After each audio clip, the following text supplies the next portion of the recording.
I used to think that being beautiful meant I'd sail through life and always get whatever I wanted. Yeah, I know this sounds dumb, but back in high school, life was so much easier down to my good looks. All it took was a flutter of my eyelashes, and the nerds would do my homework for me.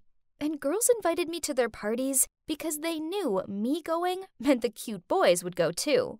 It was nice having attention from other boys, but I was only interested in my boyfriend, Logan. He was a senior, and he was just perfect. He was so handsome, super smart, and a sports pro. There was one teeny tiny problem. I sucked at studying. It was just so boring. But to be honest, it didn't matter anyways, as I was beautiful. And being beautiful was enough. Besides, I did have one passion. I love singing and composing music. I don't publicize them or anything, but I'm not gonna lie, they were quite catchy. We had one long summer together before Logan went off to college. So I decided to surprise him with a love song I'd written for him. I showed up at his house with my guitar, ready to play it to him, but before I could start it, he said, "Ailey, I want to break up." What? Why? I spluttered out. "I've met someone else. She isn't as beautiful as you, but she's smarter. We're going to study at Stanford together. Let's face it, a place like that's way out of your reach." I couldn't believe what I just heard. I grabbed his arm and begged him to give our love another chance, but he just walked away. During the next few days, I kept calling and texting him, but he ghosted me completely. Feeling desperate, I searched for his girlfriend's info on social media and found out her name was Jolie, and she was one of the top students of another high school in the city. And OMG, how could he fall in love with such an ugly girl? Oh, turns out Logan wanted a smart girl, huh? So if I got into this college, then he would take me back, right? I mean, surely he'd pick a smart and beautiful girl over a smart, ugly one. That settled it. I was going to work my butt off for my senior year to get into Stanford.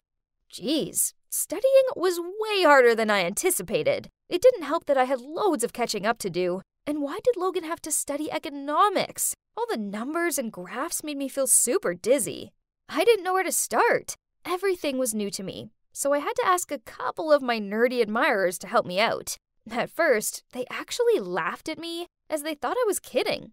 But when they realized I was being deadly serious, they handed me some books and tried explaining stuff to me. I even spent my break times in the library. Ugh, why was it like a maze in there? I swear I got lost and couldn't find my way out for at least an hour.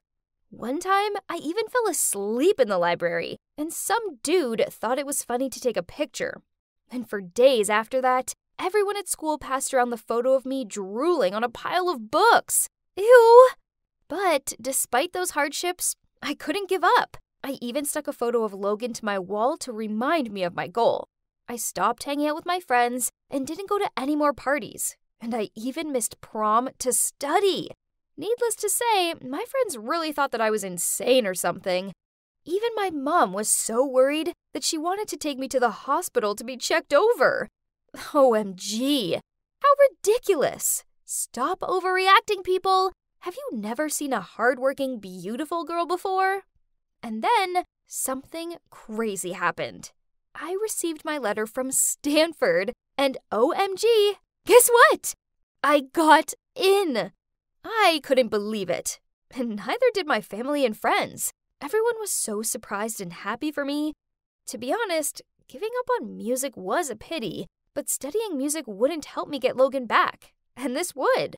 I was going to be at the same college as him, studying the same course, albeit a year behind. What could possibly go wrong? So, I moved to college and ended up with the geekiest roommate ever. She actually plastered math equations onto the walls. Ugh, what a weird girl. Moreover, studying here was even more boring than in high school. Much more. One time during a macroeconomics class, yep, it's as boring as it sounds, I had my earbuds in and was thinking up song lyrics when someone knocked on my desk. How dare they interrupt my creative flow? so I blurted out, "1 second, I'm writing," while my eyes were still on my notebook. Then I looked up to see Professor Bentley standing there. He snatched my notebook, saw my lyrics, then told me, "Get out at once and never come back." Whatever, I was sick of this snooze-inducing subject anyway. Seriously, watching paint dry would have been more fun. I stormed out of there, ranting to myself about how I hated his lame class, when I turned a corner and saw Logan holding hands with his ugly girlfriend. Ugh! Why now? Logan stared at me like he'd seen a ghost, then asked, "Ailey, what are you doing here?" I forced a smile at him, but before I could say anything, his girlfriend spoke out. "Oh, you're Ailey, my boyfriend's infamous stalker? Let me guess, Professor Bentley kicked you out? Figures, as he's allergic to brainless girls." Then she dragged Logan away. How dare she mock me? I was far too beautiful to be spoken to like that by the likes of her. I was going to show her. I'd soon win back my man. I went back to my room and listed some ideas. I could buy him a gift. Nah, too obvious. Or I could tag him in pictures of us together. Nah, too desperate. I know. I should stick to what I'm good at. In my case, that's music. Besides, how romantic would me singing a love song to him be? He wouldn't be able to resist. Some days later, I took my guitar out into the yard. A crowd began to gather around me, so I said, "I wrote this song for my ex, Logan. Just wanted to say that I love you so much. Will you be my boyfriend again?" Everyone around me cheered, and it made me even more excited, and I started singing. After I finished my song, Logan and Jolie appeared. He looked awkward, and she looked so mad, I thought steam might come out of her ears. Whatever, I didn't care about her. I shimmied over to them, then touched his shoulder. "Honey, I worked so hard to get into the same college as you. Now, will you come back to me?" Then, to my surprise, he angrily said, "Ailey, please stop. We're over. You're crazy. All of this is crazy. Now, please, leave me alone." I stood there gobsmacked as he took Jolie's hand and they walked off. I could hear the crowd whispering about me. I felt like my world was falling down. I was moping on my bed, daydreaming about happier days with Logan, when my roommate threw her phone onto my bed and said, "You might want to see this." I looked at it. What? It was me. Someone had filmed my failed serenade attempt, and now I'd gone viral. But the majority of the comments were super supportive, saying I had an awesome voice. After that, everyone in college knew my name. Okay, so all the attention felt good. Due to popular demand, I ended up releasing my song. Even the student council of the college invited me to join a performance at the school celebration. My college life just got better, as I was doing what I loved, and I made new friends. But I felt far from ecstatic, as I hated my course, and I still hadn't won Logan back. One evening, while I was stretching on the couch and thinking about Logan, a text arrived. It was from a strange number. They told me to hurry over to the dorm yard, as there was something wrong with Logan. There was a huge crowd gathered there. Oh no, this must be serious. Frantically, I pushed through them, and that's when I saw Logan standing there with his back to me, in the middle of a candle heart shape. He must have sent me the message. I shakily walked toward him, and then softly called his name. He turned around, got on one knee, but his face was still fixed on the ground. Then, to my surprise, he said, "I really love you and want to be a part of your life. Will you marry me, Jolie?" Oh. Wait, what? Jolie? I shouted. He looked up at me and loudly said, "Ailey, what are you doing here?" Huh? What was going on? I looked back, and that's when I saw that some of their friends were standing behind me with some affectionate photos of Jolie and Logan, and also banners saying, "Will you marry me, Jolie?" Okay, so this clearly wasn't for me. Suddenly, Jolie appeared, and in a mocking voice said, "First you stalk my boyfriend, and now you ruin our proposal? Get real! He doesn't want you." Before I could say anything, Logan yelled at me. Oh, Ailey, please stop it. I'm begging you. Stop being so obsessed. It makes me sick. I don't love you anymore. And I'm never going to want you back. I stood there totally mortified. I heard the crowd jeering at me and taking photos. I quickly ran away with tears streaming down my face. I angrily dialed back the phone number that had sent me the message, but it was blocked. This must have been someone's idea of a sick joke. A week later, my phone buzzed. What? It was from Logan. I quickly opened the message. Hi, Ailey. Look, I found out that Jolie sent you the message to meet at the yard. My friend let slip to her about the proposal, so she came up with that prank to embarrass you. Your behavior made her feel very insecure, and although it was wrong what she did, you brought it on yourself. Please move on and find happiness, as this isn't you. Your actions have made you ugly, and you've lost yourself. I burst into tears because I knew he was right. I gave up on my passion and applied for a course I had no interest in, and all for this guy that still didn't choose me. Now it was time to give up on Logan and this college. After all, neither were right for me. I might be beautiful, but looks alone don't buy someone's love. There's so much more to it than that. For now, I've moved back home, but I'm going to put my heart and soul into my music, then apply to a music school majoring in composition, because I finally realized that it isn't Logan who will make me happy. It's my passion.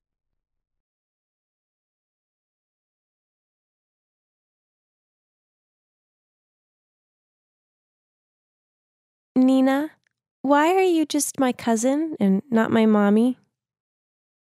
Claudia peered up at me with curious eyes. I knew where this had come from, as the topic of the week at kindergarten was family. Claudia's innocent words made me squirm with guilt. Was I a bad person? I'd been asking myself this daily for the last 4 years. Yep, the little girl next to me wasn't my daughter. I stole her from her real dad and have been raising her single-handedly ever since. It all started with my Uncle Oliver, who is a successful businessman and a super loving person. I owe a lot to him and to my grandma, as they're the ones who raised me after my parents died in a car crash when I was just a little girl. My uncle had been doing a great job filling up the missing father figure in my life. But he also wanted a biological child of his own, which was quite a tricky problem to an asexual man like him. One evening, I just got in from hanging out with my friends when I saw him sitting at the kitchen table.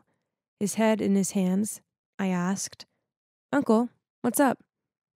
He looked at me with swollen red eyes, sighed, then said, "Nina, it's silly, really. It's just my birthday is next month, and I don't have the one thing I want the most in the world." I pulled him into a hug and comforted him. I knew he's still longing for a kid, and I wanted to help him. So, together, we looked into the surrogacy process. My uncle was so excited, and he did all the paperwork to buy a donor egg. Now, all he needed was a surrogate mother. So he went through his local surrogacy agency, and they presented him with 5 potential surrogate profiles.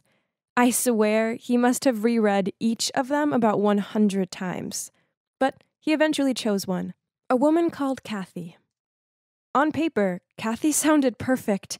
She was a 31-year-old who already had a healthy little boy called Robbie. A contract was drawn up. All Kathy's medical care would be paid for, and she'd also receive a pretty large sum of money.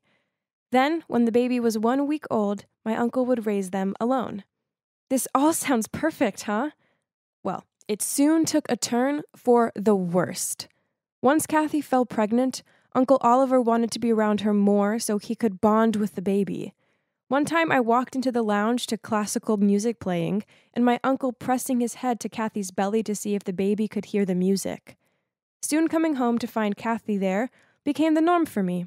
At first I didn't mind, as she was always really sweet to me, and we even had small talks from time to time. But then, one morning, when I was heading downstairs to go to work, I spotted her standing in the yard helping my grandma water the flowers. I was about to walk over to greet them, then I heard her say, "Oliver is such a lovely man, but he's so busy. I worry he'll find it all a bit too much juggling a newborn and work." Then Grandma said, "Don't worry, sweetie, as he'll have Nina and me around to help." But Nina is so young, and she has her own life to lead. She's always out at a party or with some boy, and you can't be expected to take care for a baby, not at your age. I just don't want a stranger caring for my baby, not when I could help out. What? Her sweet as sugar behavior was all an act, wasn't it? How dare she try and manipulate my lovely grandma? A few days later, I went down to dinner to see Kathy sitting there. She smiled at me and asked me about my day. I wasn't buying her overly nice act, but I went along with it anyway. At one point, she suddenly took her phone out, then her smile turned into a frown. "Oh, no. Robbie has a fever. I better go to him." She immediately pulled back her chair and stood up. "You know how it is. Only a mother's love can make a little one feel better." Then she left.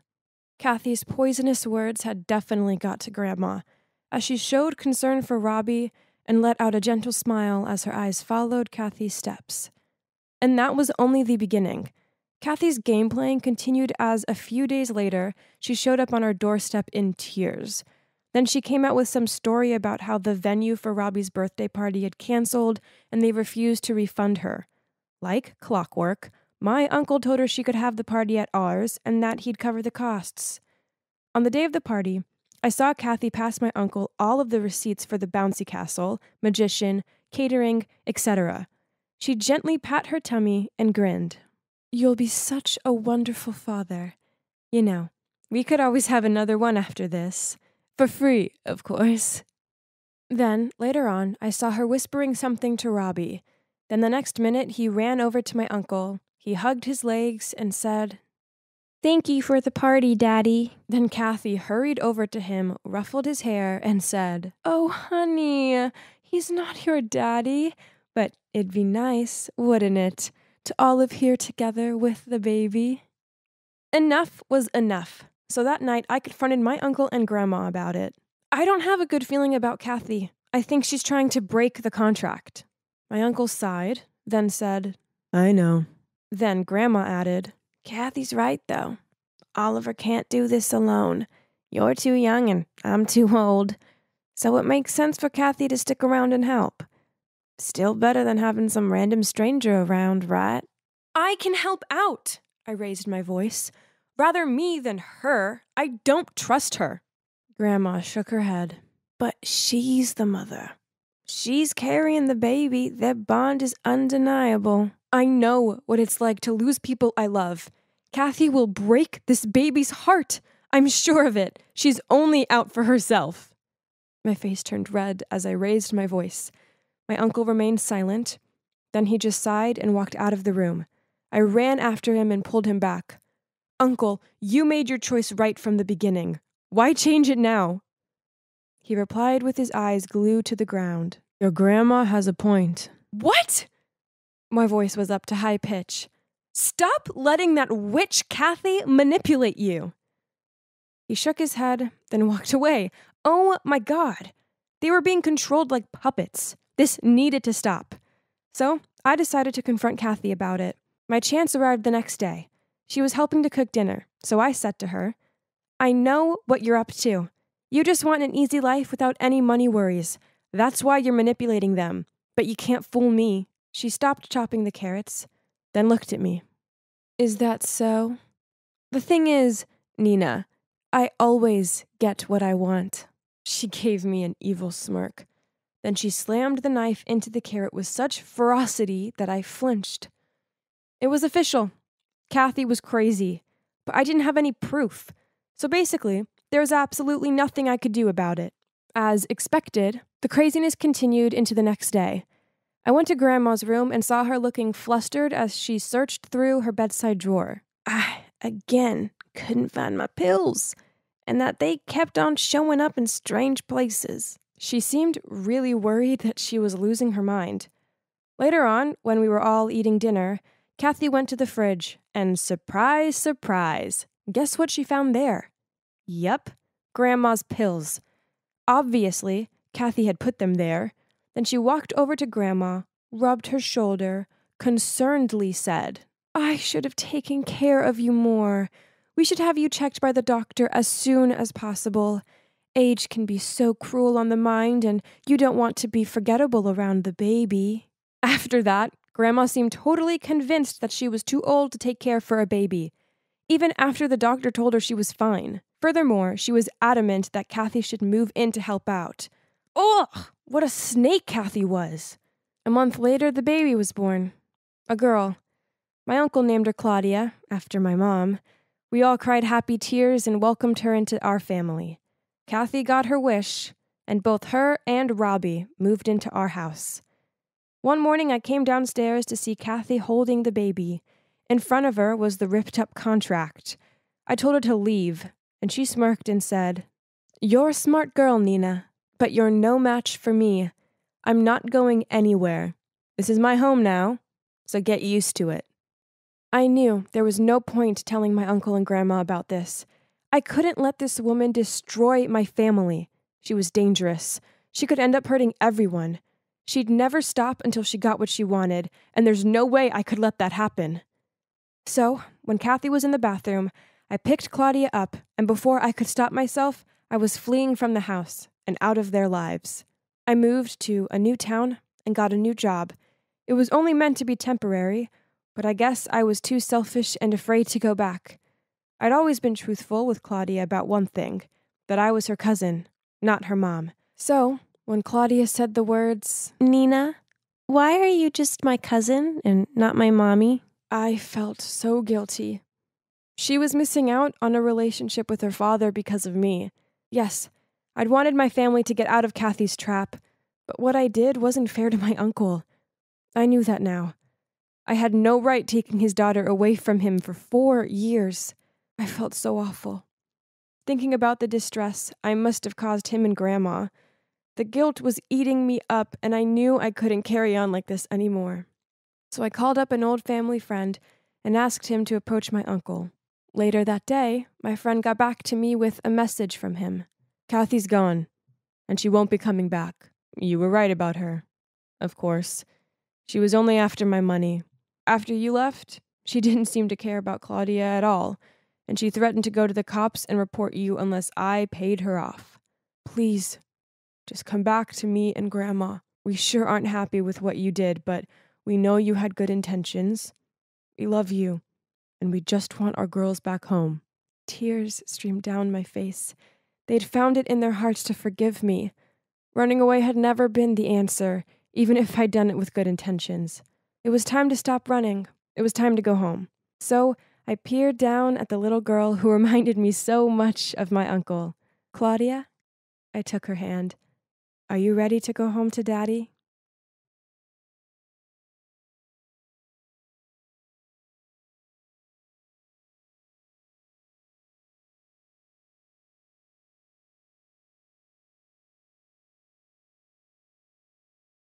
I gripped onto the swing chains and stared down at my feet.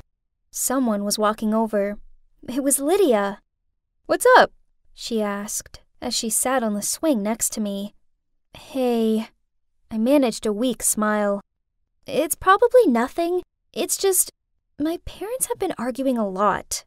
Then this morning, Mom smelled some unfamiliar perfume on Dad's shirt and accused him of cheating. Is he really having an affair?" Lydia rubbed my shoulder. "No way! Your dad probably just got caught in a spray mist cloud at the department store or something. You shouldn't jump to conclusions that quickly. Your dad loves your mom. Anyone can see that, so don't worry." I mumbled a yeah in agreement. My name's Cora, and as corny as it sounds, before this incident, I had been pretty satisfied with my life. I'm attending a renowned university. I get along really well with my parents, and despite being an only child, I've never felt lonely, as I have my best friend, Lydia, for company. She's more of a sister to me. Regardless of the problem, I just needed to drop her a message, then we'll meet at our spot, which is the swings at the park. Yep, I had it all, and I thought nothing would ever change that. It turns out that I was wrong. So it all began with my dad. He was acting oddly. He often looked at his phone, then smiled to himself. and then he'd take his phone into the bathroom and not come out for ages.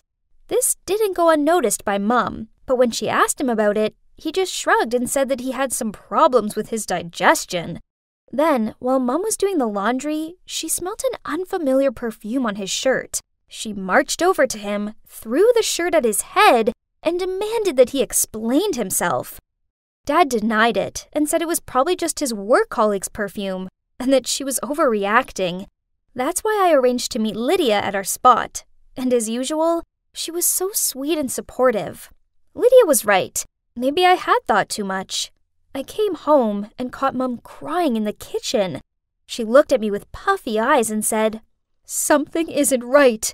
I just know it. He doesn't look at me like he used to." I sat down, hugged her, and said, "Mom, let's stop overthinking. I trust Dad. He'll never betray us." I stayed to comfort her for a while. Then eventually she calmed down. The next evening, Dad came home with a big bouquet of blue roses, Mom's favorites. Then he cooked dinner for us both as an apology for making us sad. Mom looked touched, and she also apologized for misunderstanding him. I told myself that things would be okay now, right?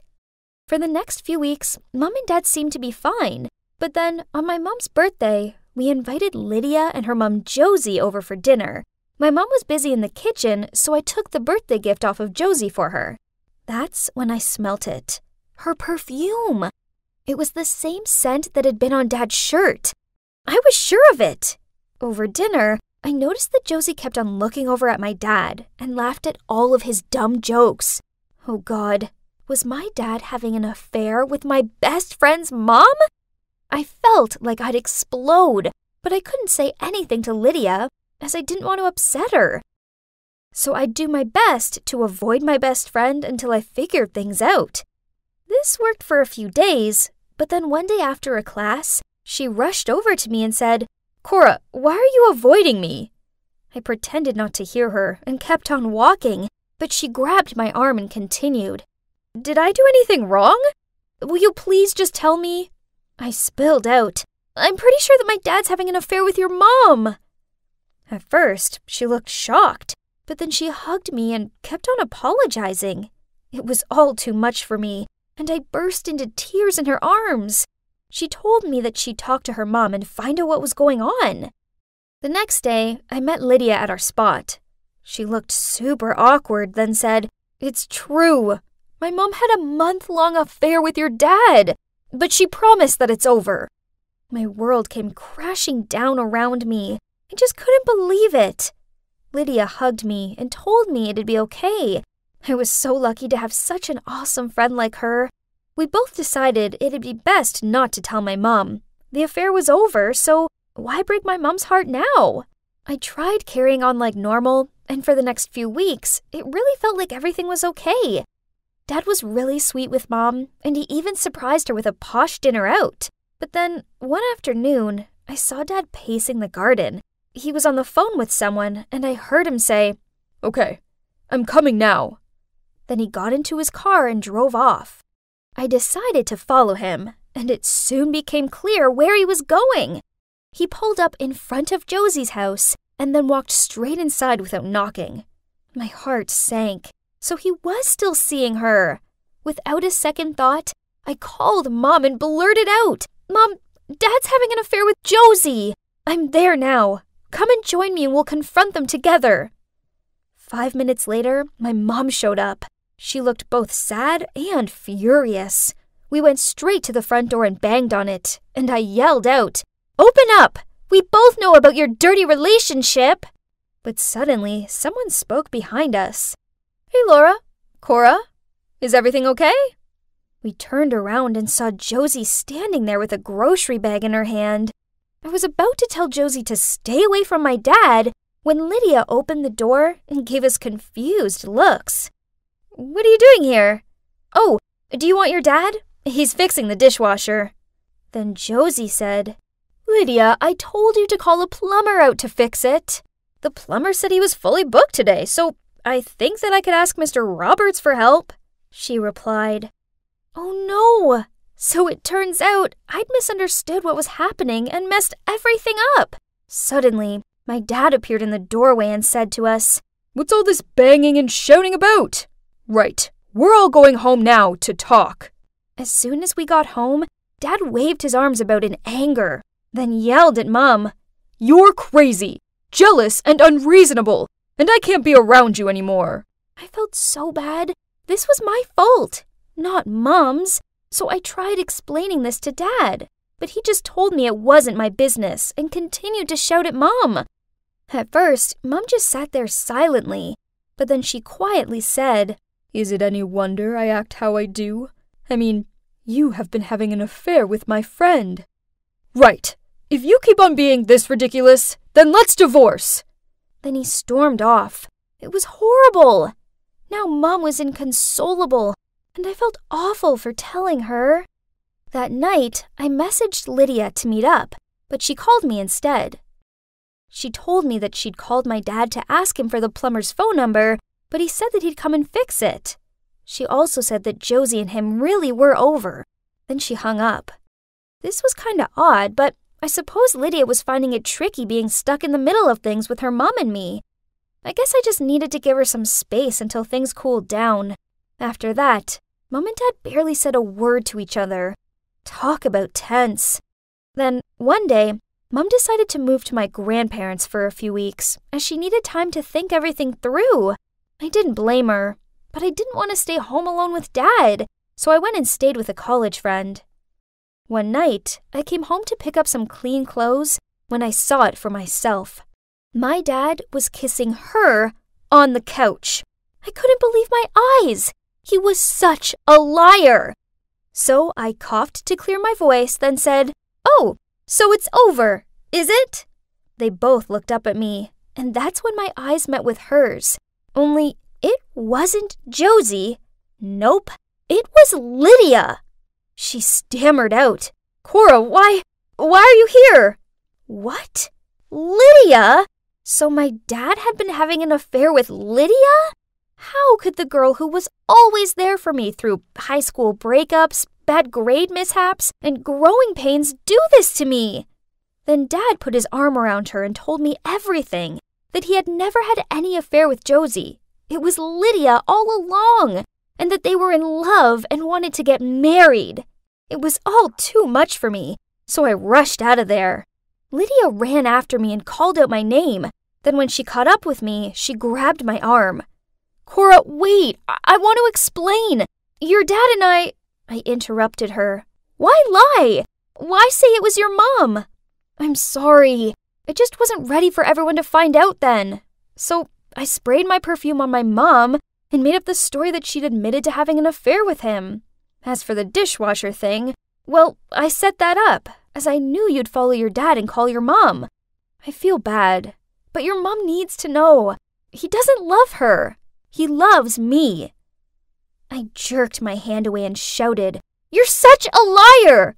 You don't deserve to be my friend, and you can't have him! He's with my mom!"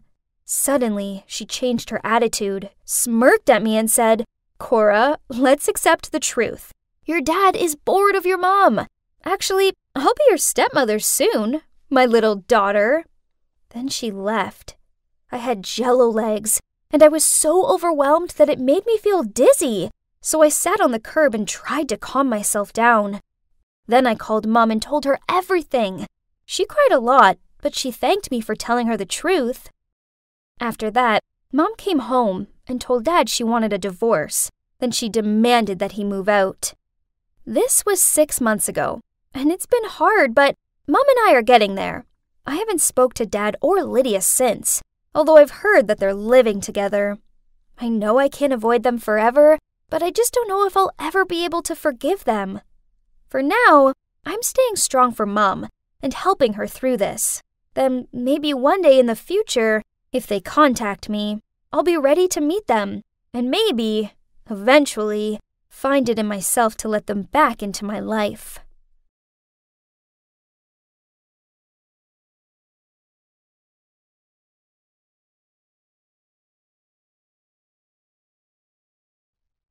"Hey you! Quit standing there and come clean my locker already! You're destined to be a maid, just like your mom." Suddenly, a whole group of kids erupted into laughter, and I just froze. I glanced back, wondering how they knew my secret, but then I realized they were mocking some other girl. Phew, what a relief!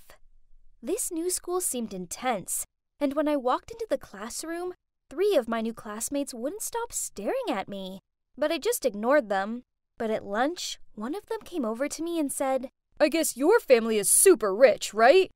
I didn't know what to say, so I just replied with, no, they're kinda normal. Why? Then he raised his voice. "How dare you try to sit here then?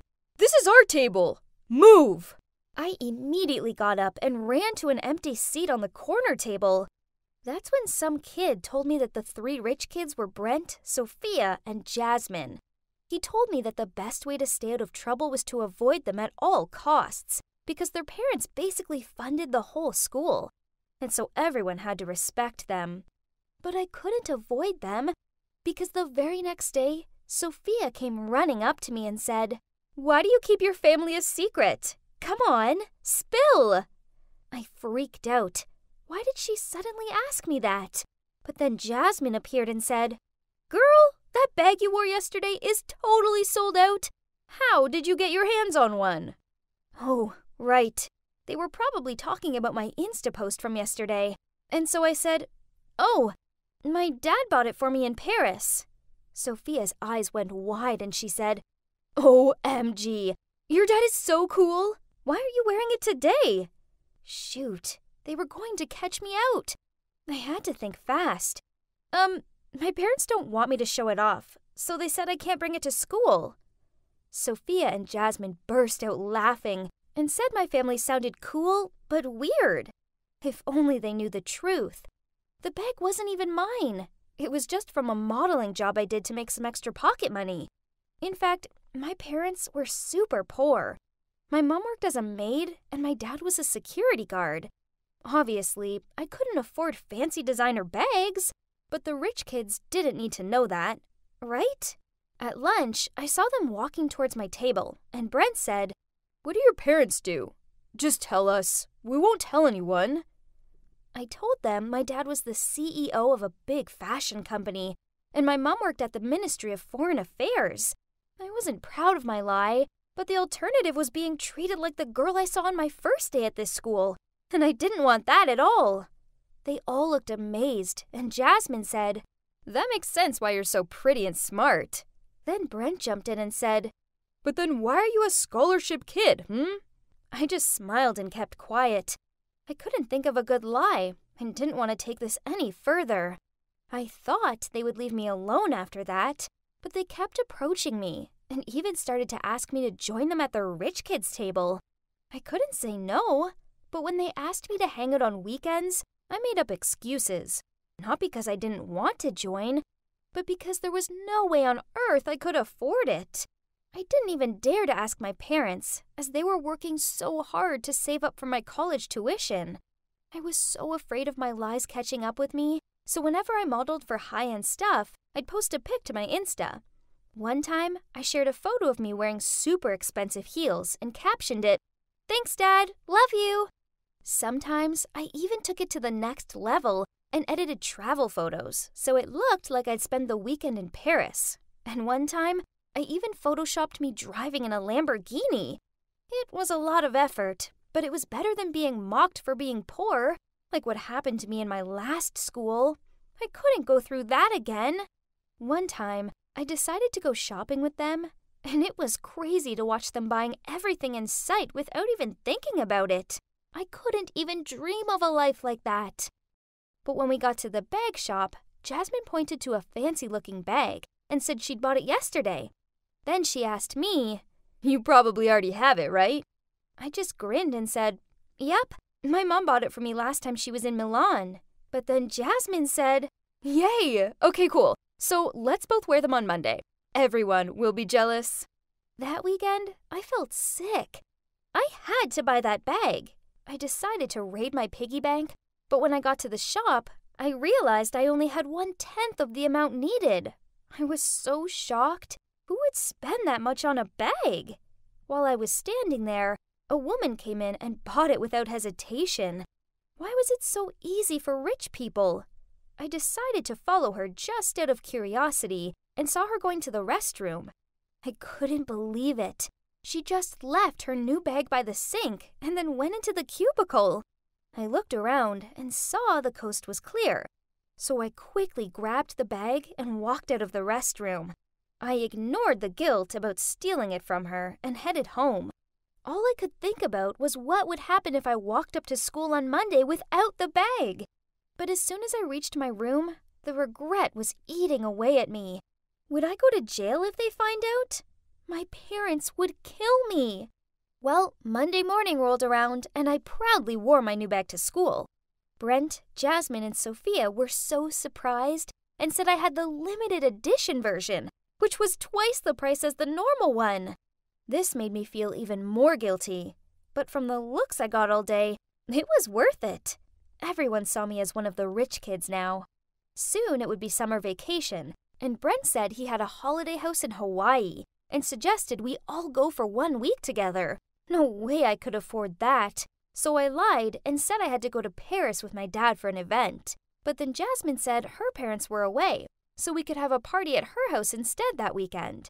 She suggested we dress up and said she couldn't wait to see my clothes I wore outside of school.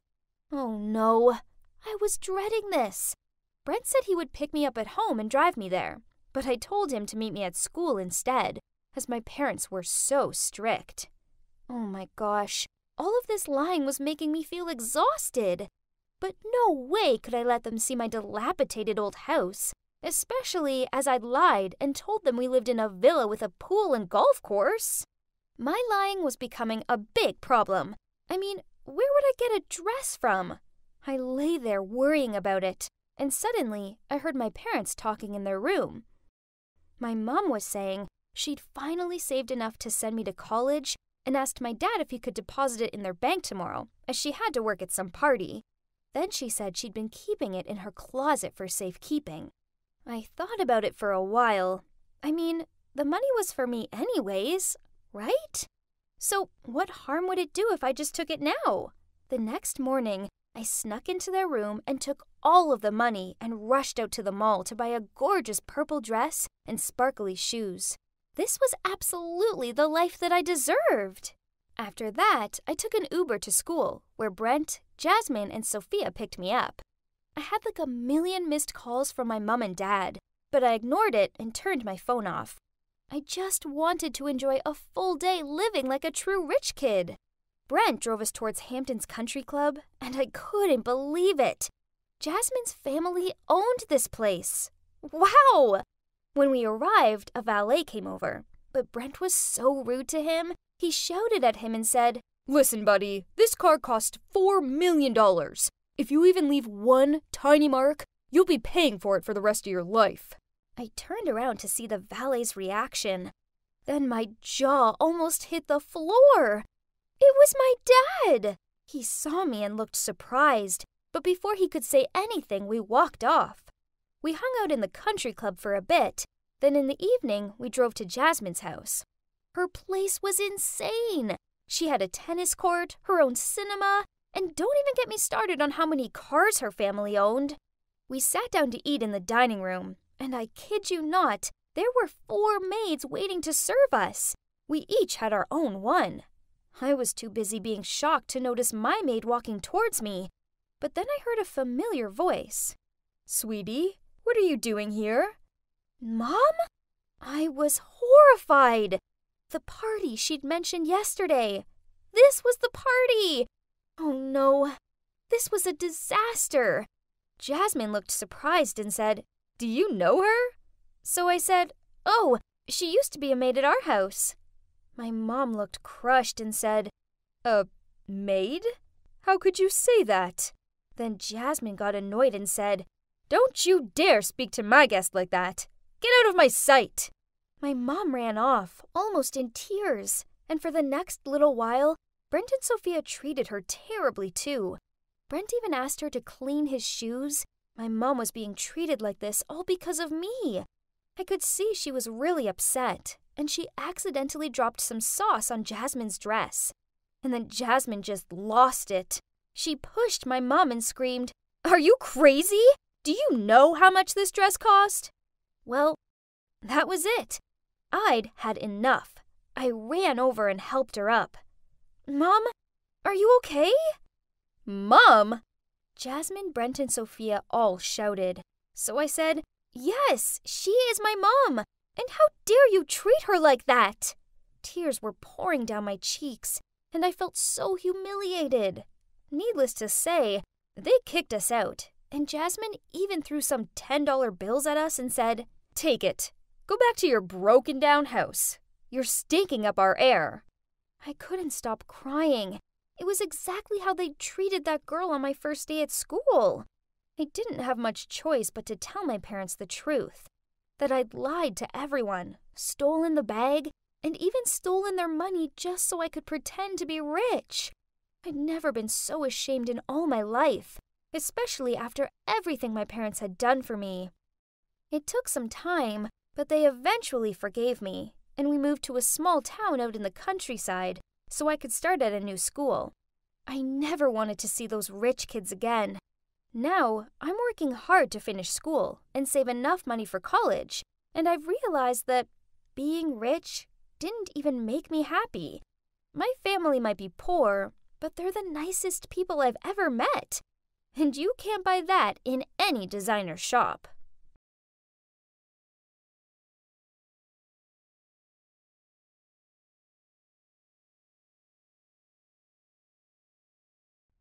It was March 31st. A normal day, right? Well, yeah, but not tomorrow. Nope, as it was April Fool's Day. A prankster like me waits all year for that one day when I can play jokes on people without them getting in a mood with me. I've been planning my tricks for months, and boy oh boy, it's going to be so much fun. I turned to my best friend Aya and said with a devious smile, "Just you wait until tomorrow. My prank ideas are going to be legendary." I thought Aya would want to know more, but nope. She just blew her fringe out of her face, then sighed out, "Fleur, why don't you just give it a rest this year? Reality check. No one finds your pranks funny. Only uncomfortable and annoying." What? No way! That's not true. People love my pranks. Aya continued, "Do you remember your pencil prank on Luna last year?" I nodded and let out a snort. How could I forget that prank, as it had been so funny? I'd cut Luna's pencil in half, filled her pencil grip with ink, then assembled it back together just like new. And voila! Cue an ink explosion during an otherwise boring test. Luna cried a lot because she failed her biology test and had to retake it. I shrugged. So this was technically true, but it was still funny. And the time you swapped the cheerleading team's chant music for heavy metal and made a fool out of them at the basketball match? She frowned at me. Jeez, stop being a fun killer. I'm making everyone's high school experience memorable. As, let's face it, no one will remember boring tests and tedious basketball matches otherwise. I was too busy talking to notice the ball whizzing through the air until it whacked me right on the head. Ouch! The world went black, and I collapsed. I opened my eyes to see Aya and some other kids gawping down at me. Then my teacher rushed over and shooed them off. "Fleur, are you okay?" Her and Aya helped me sit up, and while I rubbed my head, I replied, "Yeah, I'm fine, but I do feel a little dizzy." The teacher thought it would be best if I went home early, so she told Aya to take me back. I was so tired, but I knew sleeping when I might have a concussion was a bad idea, so I chilled out and watched a movie in my room until Mom came home from work. Okay, so my head hurt, and the room was still spinning, but there was no way I was going to let this small accident ruin my big day. I had planning to do, so I grabbed my notebook and checked through my prank ideas and prop list. The next morning, I woke up bright and early, and yay! The spinning had stopped. Whoa, today was the day. Let the pranking commence. I told Aya to meet me earlier, so I had time to set up my pranks. But to my annoyance, she showed up at the usual time. I hurried over to her and tapped my watch. "What time do you call this?" Now I'm going to be behind schedule." She gave me a puzzled look. "For what? It's not April 1st anymore. Today is the 2nd. You had yesterday off because of your head bump, remember?" "What? What are you talking about?" "Look, it says today is April 1st. I waved my phone in her face. "Then your calendar is wrong. Check your settings or something. Now, let's go." She walked off. "No way. Don't think you can fool me," I said while trying to run after her. As soon as I arrived at school, I joined my friends in the canteen for breakfast, and Kelly looked at me and said, "How's the head?" I told her it was fine and passed her an Oreo. You know what? She ate it with no hesitation, but after one bite, she spat it into her hand. "Ew, what is that? Yuck!" I laughed at her and said, "Ha! That's toothpaste sandwiched between Oreo biscuits. Okay, I'm sorry. Drink this." Then I passed her a bottle of cola. She took a big gulp, then immediately spit it out. "Hey, this is so gross." Then she ran to the bathroom to clean her mouth. Yep, I put soy sauce in that bottle. I followed her to the bathroom to check on her and found her rinsing her mouth out under the tap. When she finished, she frowned at me and said, "Fleur, this isn't funny. I thought you only did these stupid pranks on April 1st.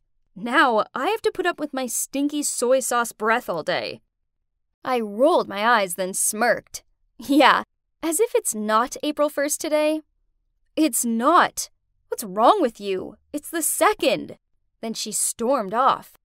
Wait, what? What did she mean it was the 2nd? No way. Anyways, seeing as I was already in there, I decided I may as well carry out another prank. I pulled out my Nutella jar and went into one of the cubicles and waited until another girl went into the one next door. I asked her, "Hey, excuse me, my friend, do you have toilet paper in there?" She was nice and replied, "Sure." Then she passed it to me. I quickly put some Nutella on my hand, then rubbed it over her hand too. Oops! Oh boy, she screamed so loudly, and I couldn't hold my laugh. "Ew, what the hell? So disgusting, you freak!" Then she ran out to wash her hand. I stepped out. "Relax, girl. It was just a prank for Fool's Day. Just Nutella." But she sneered back. "You're crazy, and it's the 2nd already. Jeez, what's wrong with you?" Then she left. Okay, this was so weird. Why was everyone acting like it was April 2nd? On the way to class, I rechecked my phone. Yep, it said April 1st. Okay, I got it. This was everyone's dumb attempt to fool me. Well, nice try, but it so wasn't working. As it was the 1st, which meant it was time for math class. I took my seat in class and waited, but, Why did Mr. Simmons, the chemistry teacher, walk in? He told us to prepare for our next lesson in the lab.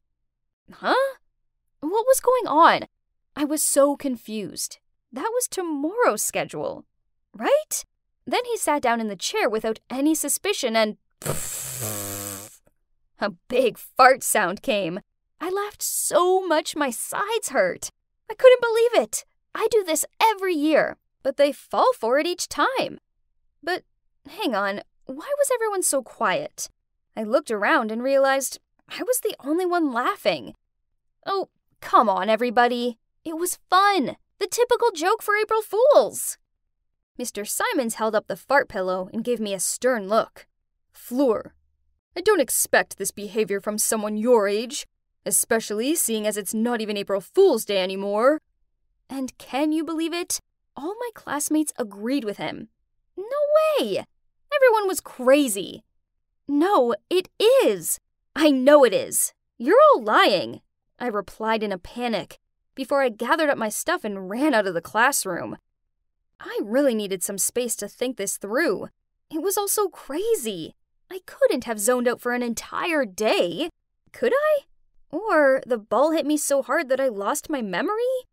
I remember having dinner, then staying up late to plan out my pranks, and I know I was tired, but no way.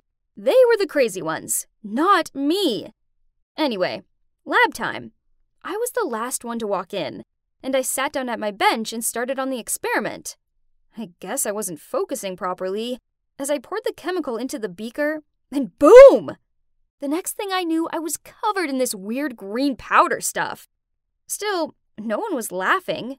Instead, they were all staring at me and asking if I was okay. Then Mr. Simons asked them all, "Why is this chemical bottle here? What a mistake!" Embarrassed, I ran to the bathroom to clean my face. Geez, I looked like the Grinch. It was super tricky to scrub off. Ugh, I hoped I wouldn't be stuck with this color forever. But was it someone's prank on me? But if that's the case, then why did no one laugh? I sure would have laughed at me if I was them. Finally, the green powder started to come off, and then I went back to class. On top of my backpack was a folded-up note with my name on it. Huh. I opened it. "Hi, Fleur. There's something important I want to tell you. Meet me in the hall after class. Devin, X." My heart instantly fluttered. I'd had a crush on Devin for, forever. But, oh, I got this. This had to be a prank. Everybody knew I liked him, so they did all of this to embarrass me. Devin must be involved this time. I glanced over at him, and he smiled, then gave me this cute wave. Whatever, this was definitely too good to be true. Enough. I wasn't going to let everyone laugh at me anymore. So, as I followed Devin to the hall, I took a sip of water, but I kept it in my mouth. Then, when Devin stopped walking and turned to face me, I squirted the water up into the air like an elephant, then said, "Ha! Gotcha! I'm no fool." He wiped his face onto the back of his sleeve, then looked me straight in the eye and said, "Fleur, I have feelings for you. I waited until today to tell you, as I didn't want to do it yesterday on April Fool's Day, as you'd probably think it was a joke. So why do that to me?" I stared at him speechless. The highlighted words that I'd heard were feelings, yesterday, and April Fool's Day. I started laughing a fake laugh, but then it turned awkward, 'cause his serious expression didn't budge. "You're kidding, right?" I muttered out, but he looked totally devastated. Oh no, I didn't want to upset Devin. I was just confused with days and, as if I actually missed April Fool's Day. What a bummer! I realized my prank had gone too far, and how it could have hurt his feelings, so I blurted out, "Devin, I'm so sorry. I didn't mean it. It's the concussion. I'm delirious. I'm so sorry." Then came an awkward silence.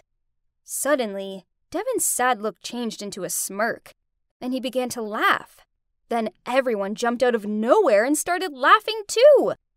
I stood there with a gormless expression on my face. Then Aya appeared and said, "Gotcha!" So it turns out it was actually April the 1st, and I hadn't actually missed a day. Nope, this was Aya's ingenious idea for everyone to get their own back on me. Last night, she created a group on Facebook and added everyone in the class, including the teachers, to plan today's prank. No, this couldn't be possible. I was the pranking queen, not them. Then Aya sidled up to me and said, "Hey Fleur, guess what? It's still April Fool's Day." The next thing I knew, I was grinning at her. Then I play hit her arm and started to laugh. I guess that they had fooled me good. After that, I didn't carry out any more pranks. I was just happy to have a chilled rest of the day. Then, when I was walking home, Devin caught up with me and said, "Fleur, I'm sorry. But actually, not everything was a joke today." I smiled and looked at him. "Oh yeah? So, what's not a joke?" But he just turned tomato red, then rushed away. I stood there blushing as I watched him hurry off. Did this mean Devin really likes me? Interesting. Maybe this April Fool's Day wasn't such a fail after all.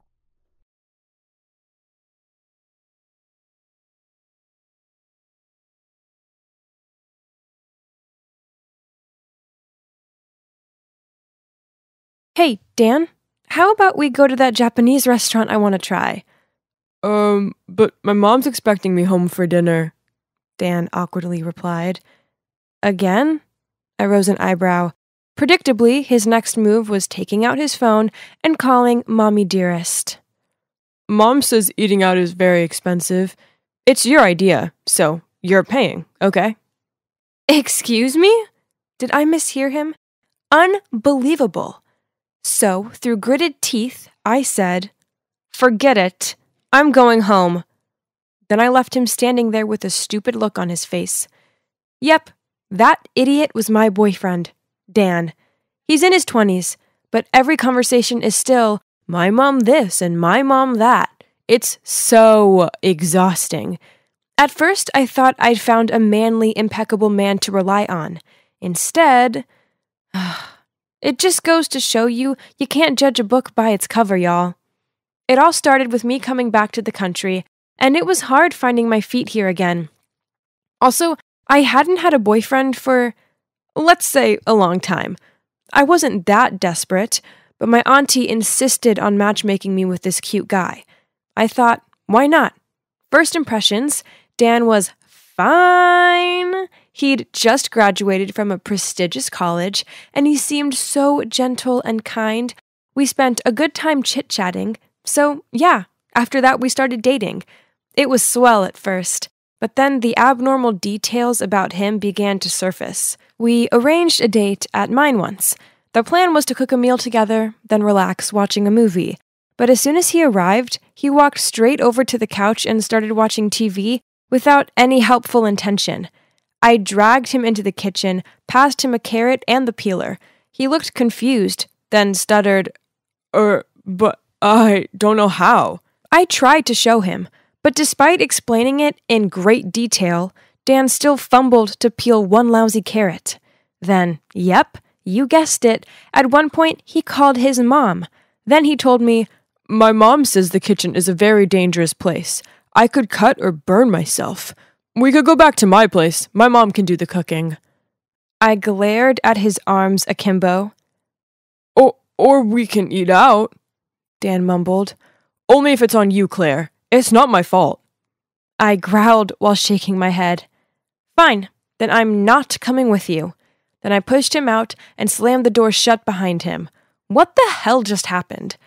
Still, I told myself that maybe he was just scared, since he has never cooked before.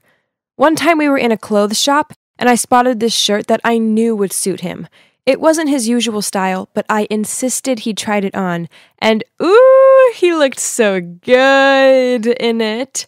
Dan seemed to like it too, as he admired himself in the mirror, then said, "It does look nice, but wait, can you please take a photo so I can send it to my mom? Well, she's the one who buys all my clothes, so..." What? So now he needed approval from his mom before he bought anything? Jeez. Anyway, I took a couple of photos and he sent them to his mom. They exchanged messages, then he turned to me and said, "Okay, Mom says you can buy me it." Me? My eyes widened. "Yeah, Mom says you chose it, so you should buy it for me." Wait, what? I literally froze for seconds. Speechless, I could only glare at him before I found the means to leave. "Claire, what's wrong?"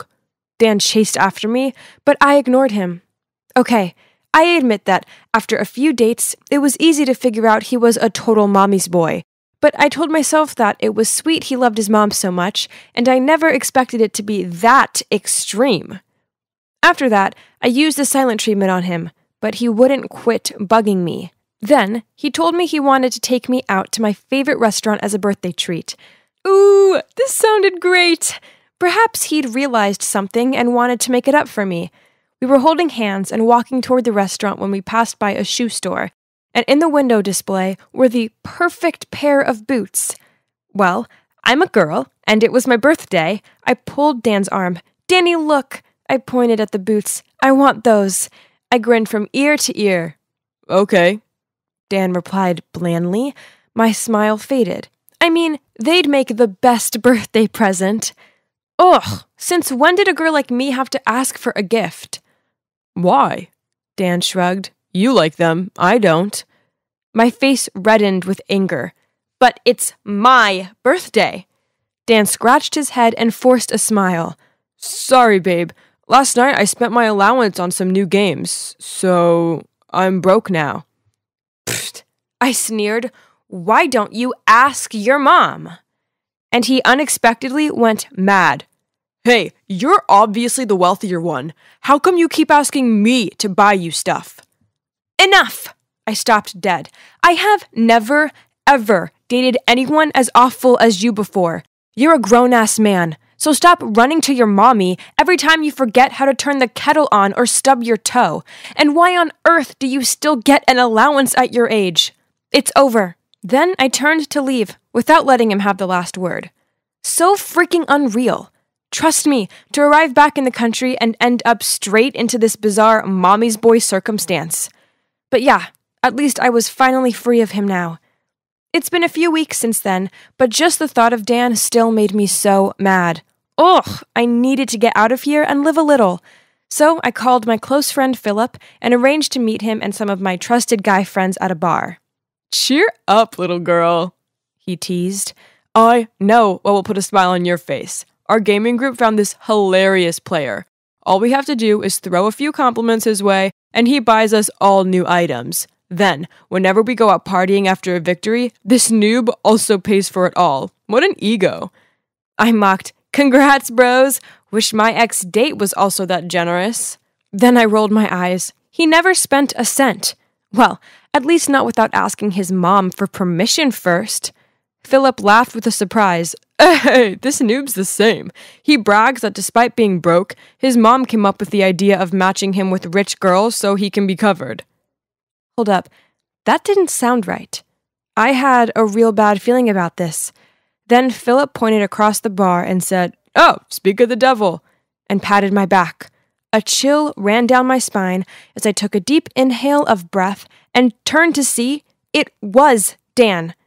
And oh, he had a new girlfriend already. I quickly made up some excuse and bailed before they saw me. That night, I couldn't stop thinking about Dan's new girlfriend. Whatever Dan and his mom were doing was no less than scamming. So I arranged to meet up with Philip at a diner, and I confided in him about my history with Dan and how I was concerned about his new girlfriend. Philip offered to help and said he would try and find out more information. A few days later, he reported back with his findings. Turns out, Dan and his mom had learned the Claire lesson, so this time with his new girlfriend, Lizzie, they were playing it differently. Dan, as his mom had ordered, took some sensitive photos of Lizzie, and now every time she refused to pay for something, he threatened to post them online. OMG! This made me feel so sick. This poor girl was trapped and were sucked dry of all her money.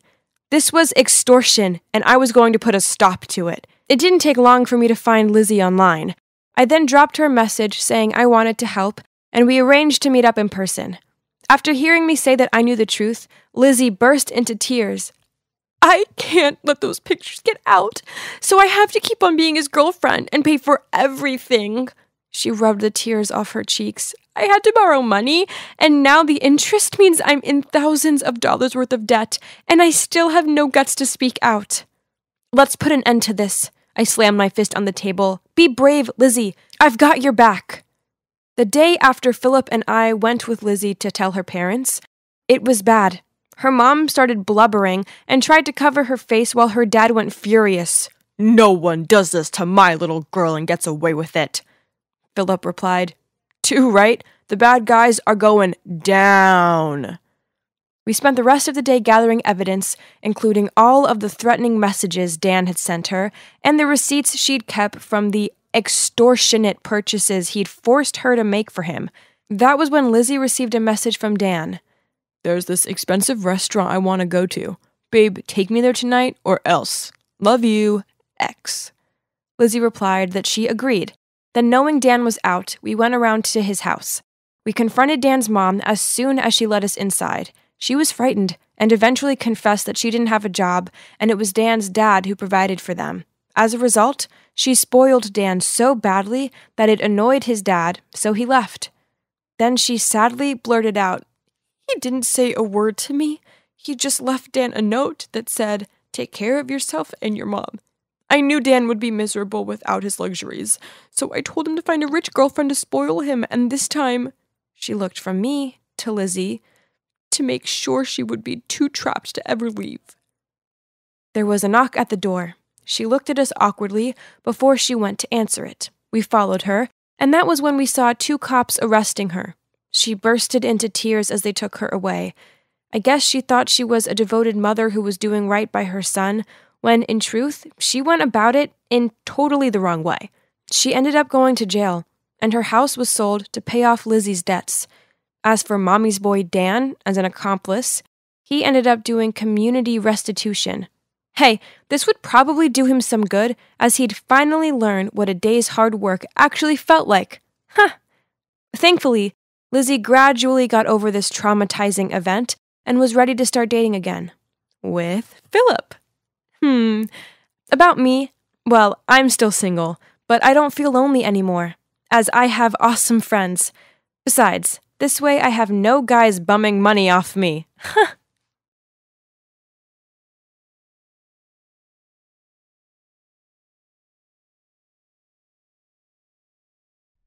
Hey, it's me again, Nancy. Only I'm currently pretending to be my long-lost identical twin, Gabby. After a chance meeting with her, she was now living my life in the countryside, and I was living hers in the city. One snag, I was crushing on her adoptive brother Jaden.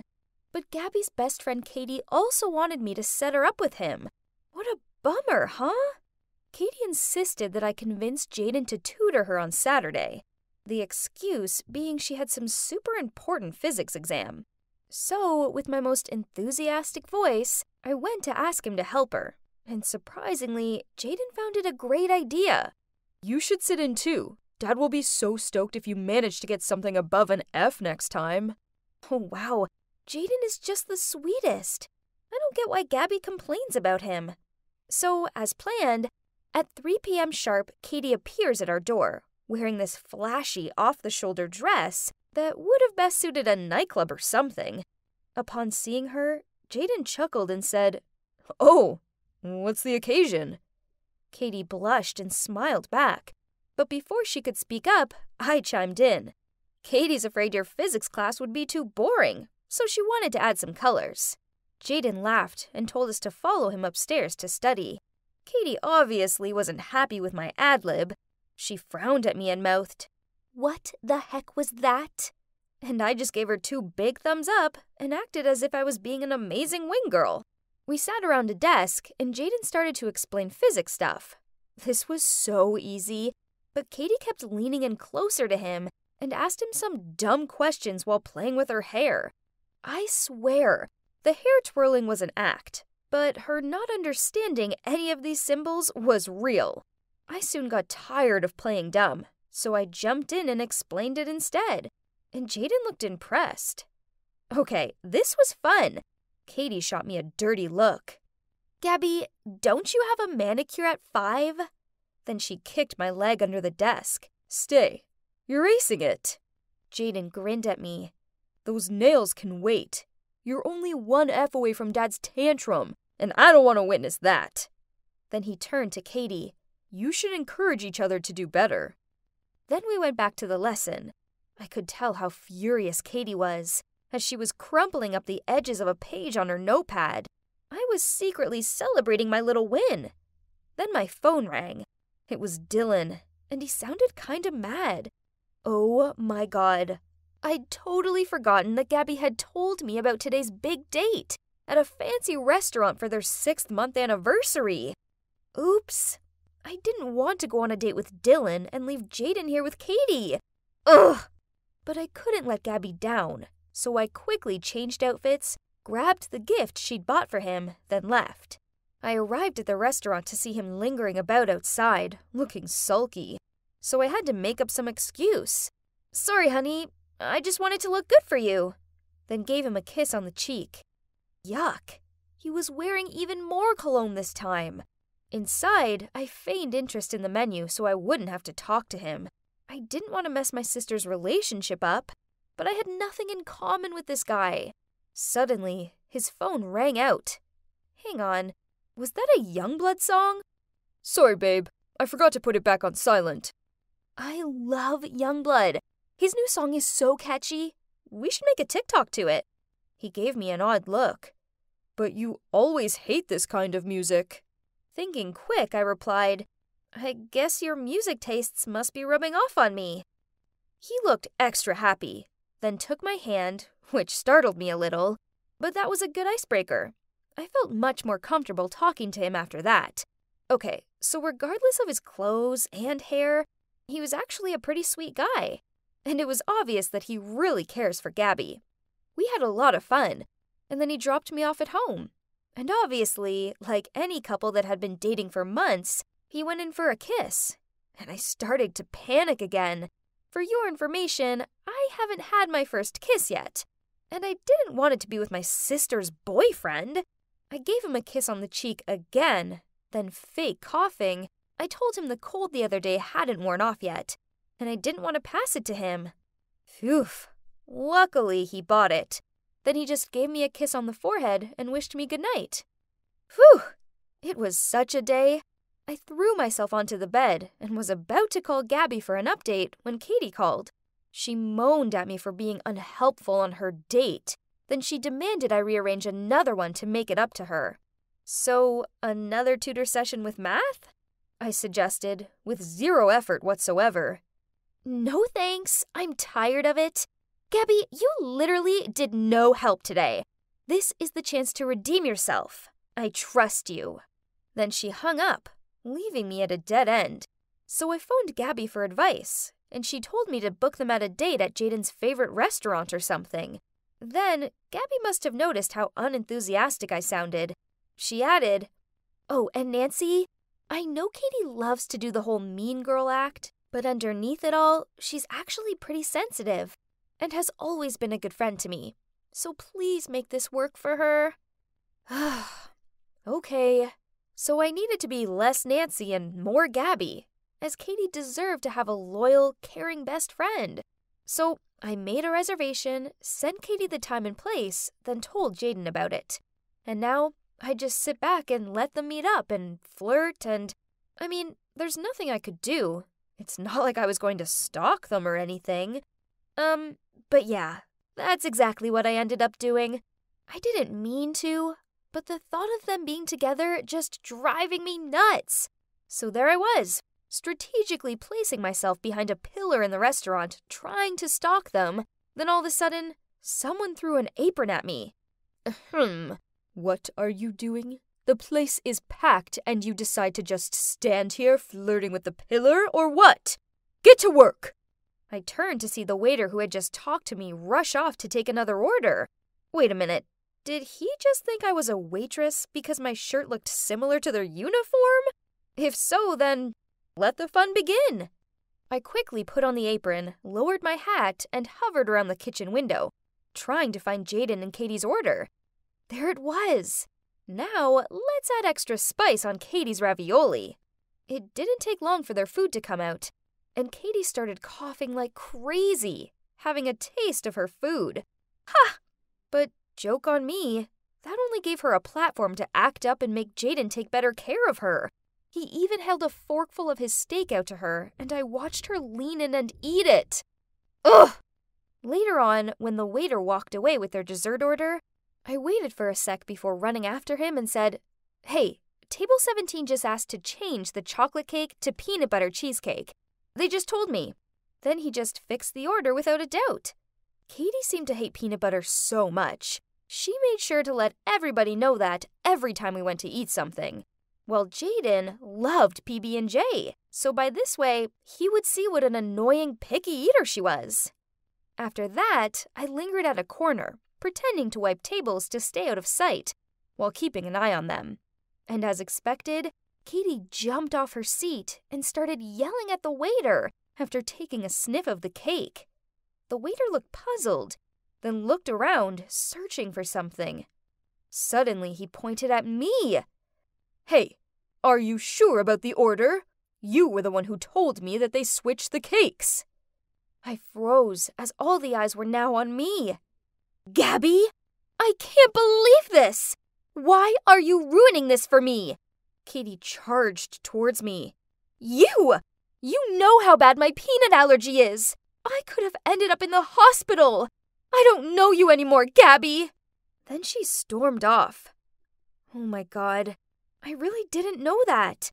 I didn't mean to hurt Katie that way. Jaden then quickly paid the bill, then grunted at me. We're going home. He didn't say a single word to me on the way home. He just went straight to his room and slammed the door. I stood outside of his room and kept on apologizing. He finally opened it and yelled at me. What's up with you? You've reached new levels of weird lately? I'm sorry, I didn't mean to. I thought you'd finally changed for the better. But, well, turns out you're still the same spoiled brat you always were. Just do whatever you want without a second thought. No, it's not like that. It was an accident. Oh, really? Then what is it like? It's like I have a crush on you, Jaden. I just can't bear seeing you with other girls.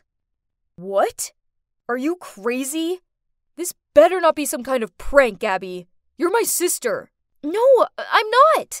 I'm not Gabby. I'm her twin, Nancy. And FYI, both Gabby and I aren't your biological sister either. Jaden looked at me, jaw dropped. Then I felt a hand on my shoulder. Gabby? What did you just say? It was Mum. She looked so perplexed, and tears were already welling up. We had an emergency family meeting, where I told them all about my chance meeting with Gabby, switching places, and how she believed she was adopted, as they favored Jaden over her. So now she's with our biological parents in the countryside. To say they looked shocked was an understatement. Then Mum took my hand and said, Sweetie, it's time you learned the truth. Then she told me how 12 years ago, during a family picnic, I wandered off and got lost. They tried searching for me, but to no result. But now, here I was. I'd found my way back to them. They also mentioned that it wasn't that they loved Jaden more. They were stricter with Gabby because she was rebellious when it came to her studies. It pains me to know she thinks we love her less. Dad sighed. Then Mum turned to me, cupped my face with her hands. Oh God, my poor Abby. I can't believe you're here with us now. Abby? So my real name was Abigail? I choked up. Things then got emotional. There was a lot of hugging and sobbing. It was an emo overload. So let's go pick up your sister, shall we? Dad patted on my shoulder and told everyone to get changed. Then we hit the road right away. It may have already been 10 p.m., but this couldn't wait. On the ride, I started to calm down and let the truth get to me as I took one good look at everyone. So these were my real parents? And that meant Jaden was my real brother too? Man, now that's embarrassing. I pulled out my phone to give Gabby a heads up that we were coming and didn't forget to add a, "You are so not going to believe what actually happened." I was expecting her to call me right back, but instead, she just replied with, "I bet you I will believe it." Huh? We arrived at my house, and my parents rushed out to me and hugged me tightly. It turns out they figured out that Gabby was an imposter pretty quickly, but she's still enjoying this farming life so much that she decided to hang around a bit more before telling me. Sorry, Nancy, but it didn't take long for Mom and Dad to notice how her daughter suddenly doesn't know how to fry an egg anymore. Then everybody laughed. We all squeezed around the kitchen table and caught up on everything. Oh boy, it got emotional again. I think we all cried enough tears to fill a lake. It was so good to see my parents again. Even though they weren't my biological parents, they loved and cared for me, despite all the money struggles. Now that we're reunited, I've officially moved back in the city with Gabby, and we now go to school together. We still come out to the countryside every weekend and spend some quality time with my adoptive parents, who, turns out, Gabby loves just as much as I do. And thanks to my biological parents, they now have the bountiful ranch they always dreamed of. It all fell into place in the end, and I couldn't be happier. Except for the little awkward moments with Jaden. Thinking back about that, it was so dumb. Maybe I'll help Katie properly this time, as, to be honest, they'd make a pretty cute couple. But she better set me up with another cute guy in return.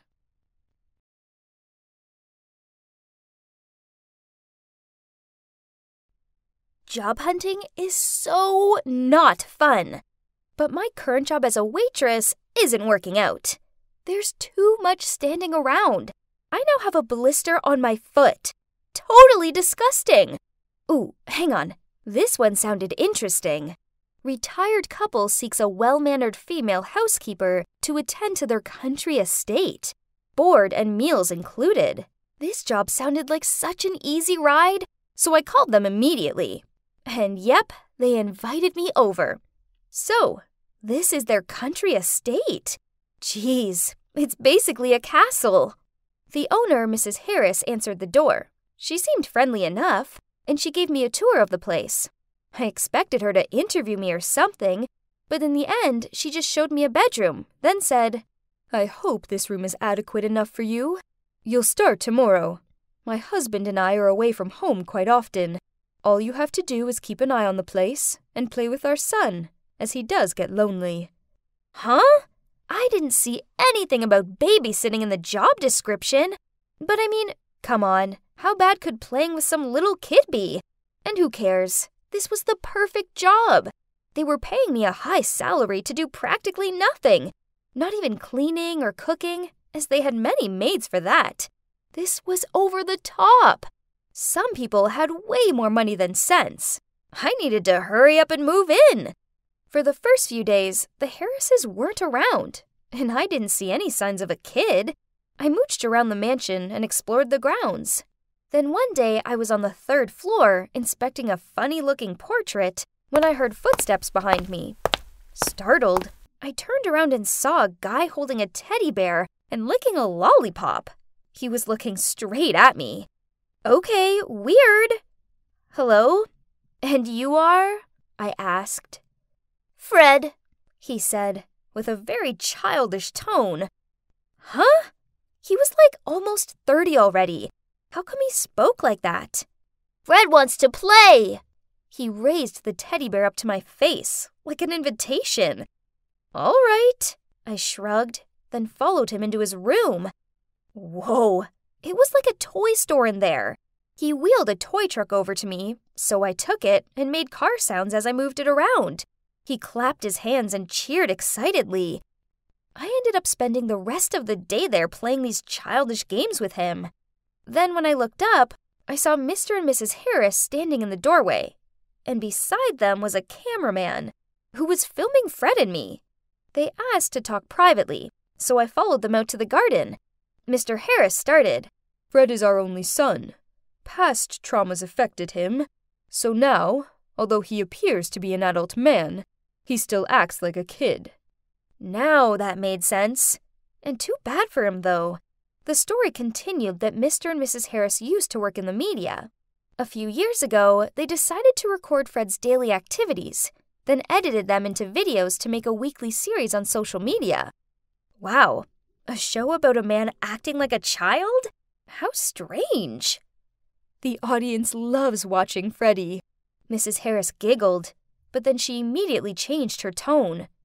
"But I do worry they'll soon get tired of watching just him. I think he should have a friend.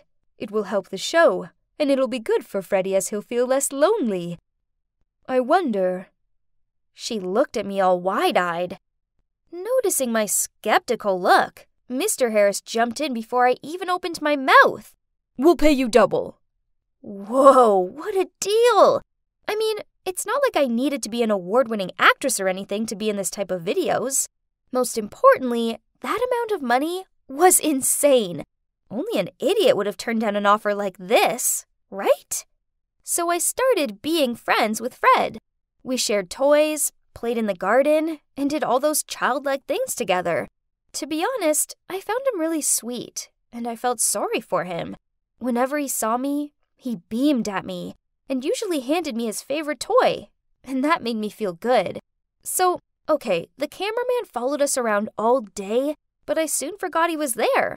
And I also never check out the final videos, as I found it cringy to watch myself. Then one day, the Harrises sat me down to talk to me again.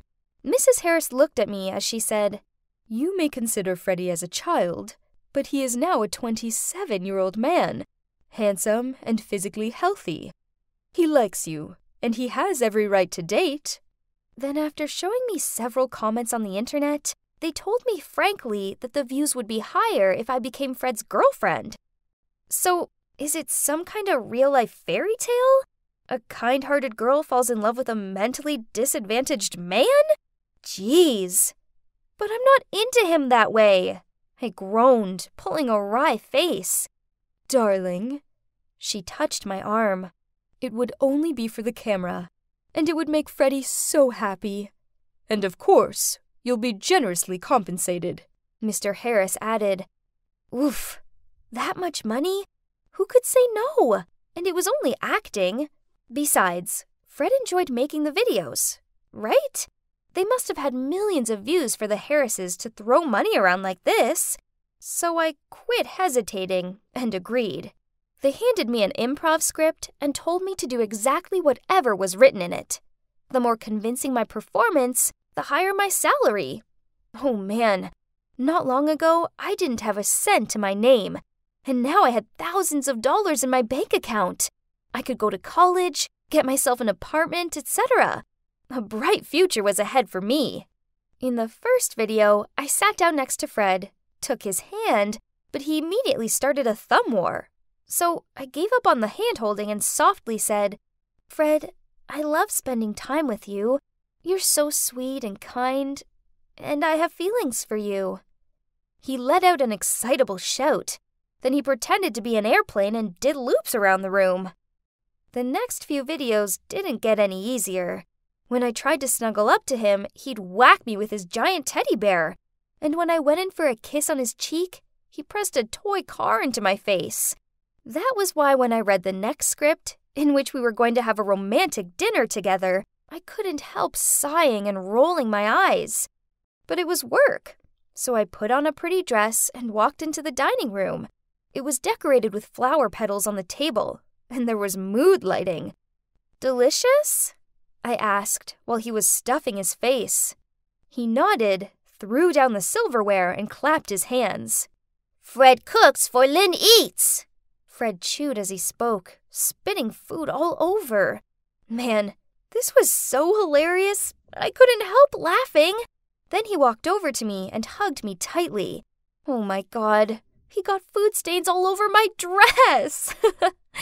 I looked straight into his eyes and thought, yeah, I did like him as a cute little brother. Poor guy. If only he wasn't so unfortunate. Suddenly, I felt his hands tightening around my waist. Stunned, I pushed him back and feigned interest in my food.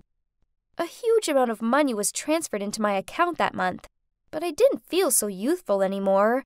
So I started going off script and doing things that I thought were good for Fred. I used his toys to teach him math skills. I read him good books, and I showed him how to make cupcakes. One evening, when I was walking back to my room, Mr. Harris blocked my path and, scowling at me, said, What the hell are you playing at? Did you even read this week's script? I tried pushing past him, but he grabbed my arm. You're causing our viewers to leave. I'm paying you less this month. I shook myself free of his grip and replied, Money? Is that all that matters to you? Then I rolled my eyes and returned to my room.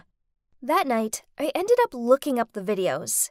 In one of the older ones, Fred was in a suit and looked super uncomfortable. Every time he tried to loosen the tie or unbutton the shirt, a stick went in the frame and hit him in the butt. After a few tries, Fred threw himself on the floor and started having a tantrum. There were so many comments like, OMG, this is way too hilarious, and grow up, man, or don't, for our entertainment. Oh no, people were so mean. Fred didn't choose to be like that.